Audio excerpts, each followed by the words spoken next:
اللہ کے نام سے شروع جو نہایت مہربان ہمیشہ رحم فرمانے والا ہے۔ ہر وہ چیز جو آسمانوں میں ہے اور جو زمین میں ہے اللہ کی تسبیح کرتی ہے۔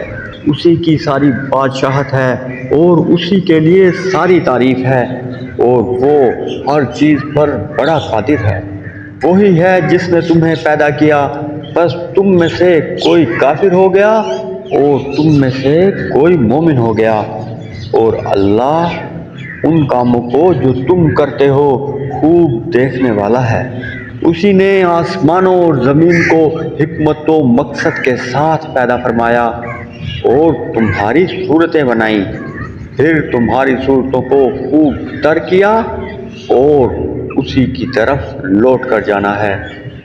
وہ جانتا ہے جو کچھ آسمانوں اور زمین میں ہے، اور ان باتوں کو بھی جانتا ہے جو تم چھپاتے ہو اور جو ظاہر کرتے ہو، اور اللہ سینے والی باتوں کو بھی خوب جاننے والا ہے۔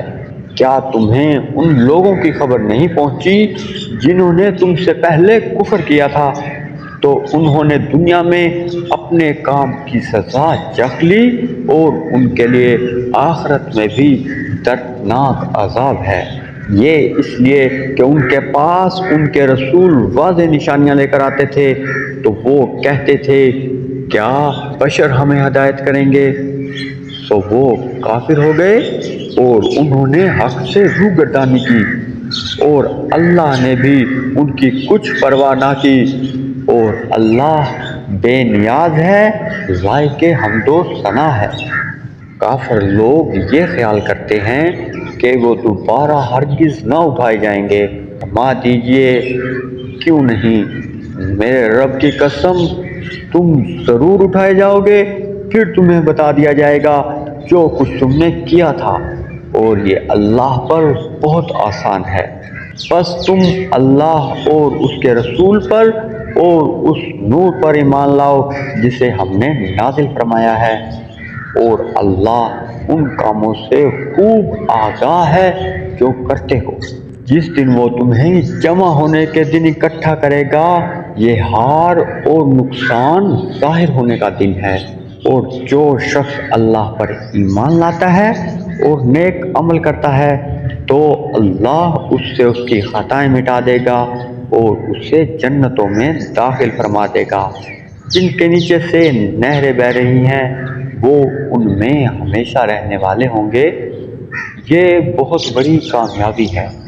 اور جن لوگوں نے کفر کیا اور ہماری آیتوں کو جھٹلایا، وہی لوگ دوزخی ہیں جو اس میں ہمیشہ رہنے والے ہیں، اور وہ کیا ہی برا ٹھکانہ ہے۔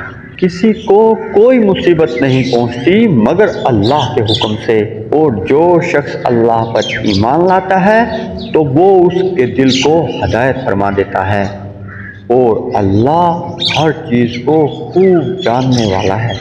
اور تم اللہ کی اطاعت کرو اور رسول کی اطاعت کرو، پھر اگر تم نے روگردانی کی تو یاد رکھو ہمارے رسول کے ذمے صرف واضح طور پر احکام پہنچا دینا ہے۔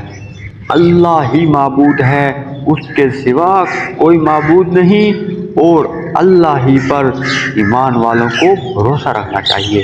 اے ایمان والو، بے شک تمہاری بیویوں اور تمہاری اولاد میں سے بعض تمہارے دشمن ہیں، بس ان سے ہوشیار رہو، اور اگر تم صرف نظر کر لو اور درگزر کرو اور معاف کر دو تو بے شک اللہ بڑا بخشنے والا نہایت مہربان ہے۔ تمہارے مال اور تمہاری اولاد محض آزمائش ہی ہیں، اور اللہ کی بارگاہ میں بہت بڑا اجر ہے۔